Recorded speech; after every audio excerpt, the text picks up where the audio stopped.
بسم اللہ الرحمن الرحیم۔ السلام علیکم۔ تاریخی واقعات، سبق آموز کہانیاں سننے پڑھنے کے لیے چینل کو سبسکرائب کر لیں۔ اللہ تعالیٰ فرماتا ہے، اور لوط کا ذکر کر جبکہ اس نے اپنی قوم سے کہا کہ کیا باوجود دیکھنے بھالنے کے پھر بھی تم بدکاری کرتے ہو؟ یہ کیا بات ہے کہ تم عورتوں کو چھوڑ کر مردوں کے پاس شہوت سے آتے ہو؟ حق یہ ہے کہ تم بڑی ہی نادانی کر رہے ہو۔ اللہ تعالیٰ نے جتنا اس قوم کی کبھی خصلتوں کا ذکر کیا ہے، کسی اور قوم کا نہیں کیا۔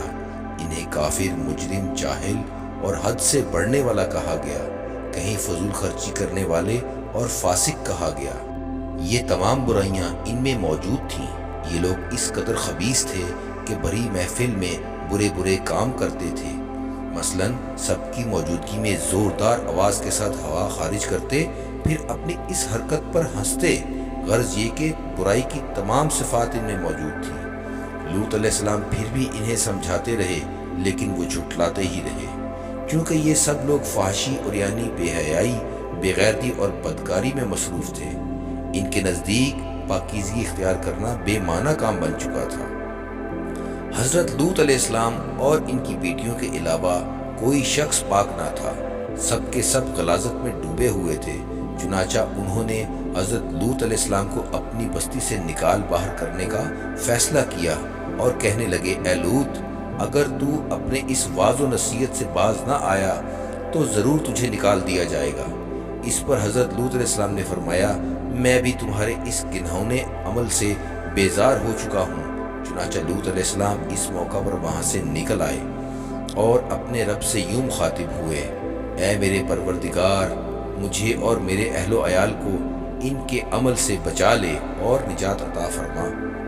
کتنی ہی آیات میں ہے کہ ان لوگوں نے حضرت لوط علیہ السلام کو بستی سے نکالنے کا عزم کر رکھا تھا، اور حضرت لوط علیہ السلام اس پوری بستی میں بے یار و مددگار تھے۔ وہاں ان کا کوئی خاندان تو تھا نہیں، لہٰذا گھر میں ہی بیٹھے رہے، دعا فرماتے رہے، اے میرے پروردگار، اس فسادی قوم کے خلاف میری مدد فرما۔ اس دعا سے اس قوم کی ایک اور خصلت معلوم ہوئی، اور وہ یہ کہ وہ فسادی بھی تھے۔ سو اللہ نے دعا قبول فرمائی اور خوبصورت لڑکوں کی شکل میں فرشتے بھیجے، جبرائیل، میکائیل اور ملک الموت، اور بعض روایت میں آتا ہے کہ اسرافیل بھی ان کے ساتھ تھے۔ لوگ جلدی سے ان کی طرف لپکے، اور وہ اس سے پہلے فحاشی کے عادی بن چکے تھے۔ ایک جگہ ارشاد ہے، شہر کے لوگ خوش ہوتے ہوئے آئے، اور وہ اس حد تک فاسد اور فاجر بن چکے تھے کہ خوش ہوتے ہوئے وہاں آئے تاکہ ان خوبصورت لڑکوں سے لذت حاصل کر سکیں۔ یہ گھر کے سامنے پہنچ چکے تو لوط علیہ السلام ان کو روکنے کے لیے گھر سے باہر پہنچے۔ ان سے فرمایا، اے میری قوم، تمہاری خواہش کے لیے میری بیٹیاں موجود ہیں، یعنی قوم کی عورتیں موجود ہیں۔ نبی قوم کا باپ ہوتا ہے، اس کی بیویاں قوم کی مائیں اور قوم کی عورتیں اس کی بیٹیاں شمار ہوتی ہیں، جیسا کہ سورہ ہود میں آتا ہے۔ کہنے لگے، اے میری قوم، میری یہ بیٹیاں تمہارے لیے پاکیزگی کا باعث ہیں، لہٰذا اللہ سے ڈرو اور مجھے میرے مہمانوں کے بارے میں رسوا نہ کرو۔ کیا تم میں کوئی بھلا شخص موجود نہیں؟ آپ کی بات کے جواب میں انہوں نے کیا جواب دیا؟ قرآن مجید میں آتا ہے، کہنے لگے، لوط، تو جانتا ہے تیری بیٹیوں یعنی قوم کی عورتوں سے ہمیں کوئی سروکار نہیں، ہم جو چاہتے ہیں تمہیں خوب معلوم ہے۔ حضرت لوط علیہ السلام کہنے لگے، کاش میرے پاس کوئی قوت ہوتی یا میں کسی مضبوط پناہ میں ہوتا۔ لوط علیہ السلام کے پاس کچھ بھی تو نہیں تھا، صرف ان کی بیٹیاں ان پر ایمان لائی تھیں، یہاں تک کہ ان کی بیوی بھی کافر تھی، اور شہر کے لوگ خوش ہوتے ہوئے آئے۔ لوط علیہ السلام نے کہا، یہ میرے مہمان ہیں، مجھے رسوا نہ کرو، اللہ سے ڈرو اور مجھے ذلیل نہ کرو۔ انہوں نے کہا، کیا ہم نے تجھے جہان والوں کے بارے میں منع نہیں کیا؟ یعنی انہوں نے آپ کو تبلیغ سے بھی روک دیا تھا۔ حضرت لوط علیہ السلام نے کہا، اگر خواہش پوری کرنا چاہتے ہو تو میری بیٹیاں یعنی قوم کی عورتیں موجود ہیں، ان سے کر لو۔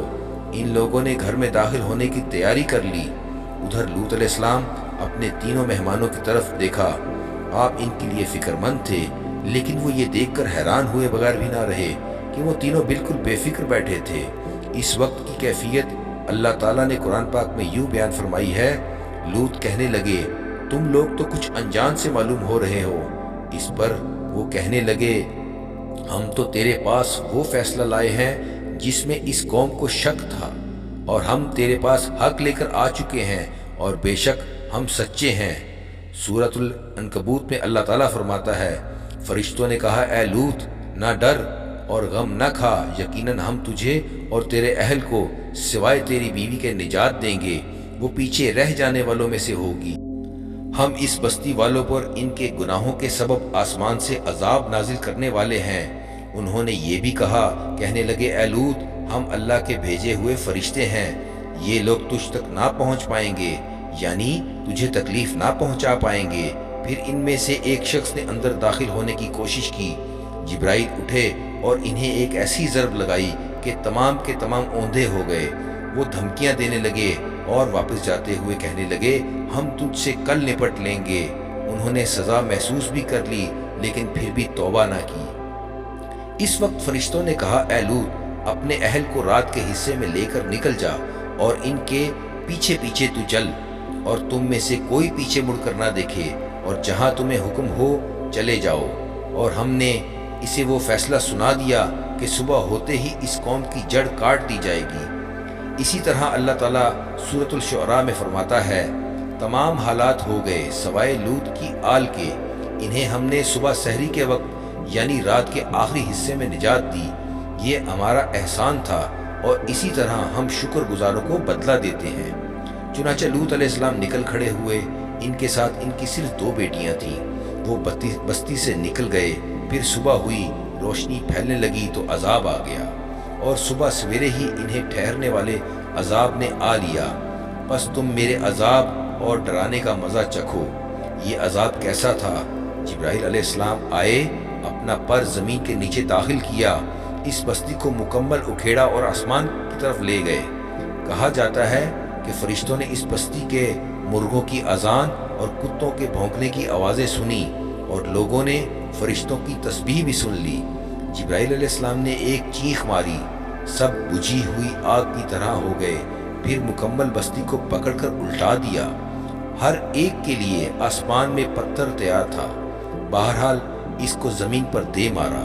اللہ تعالیٰ سورہ ہود میں فرماتا ہے پس جب ہمارا حکم آیا تو ہم نے اس کا اوپر والا حصہ نیچے کیا اور ان پر کنکریلے پتھر برسائے جو تہ بتہ تھے، تیرے رب کی طرف سے نشاندار تھے، اور وہ ان ظالموں سے کچھ دور نہیں تھے۔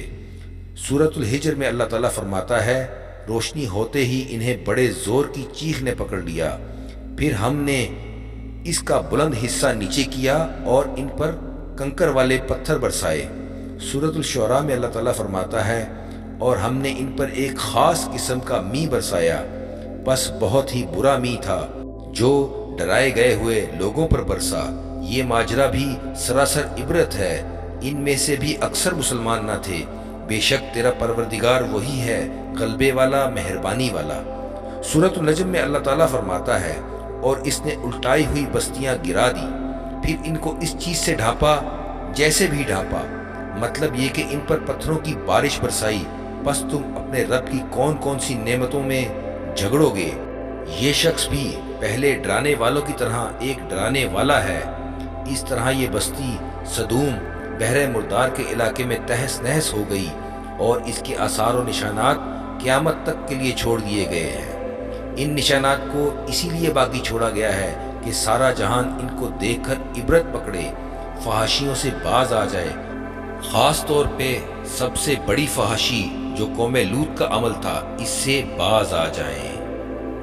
ہماری کاوش آپ کو پسند آئی ہو تو لائک اور شیئر کیجیے گا، چینل کو سبسکرائب کیجیے گا۔ خدا حافظ۔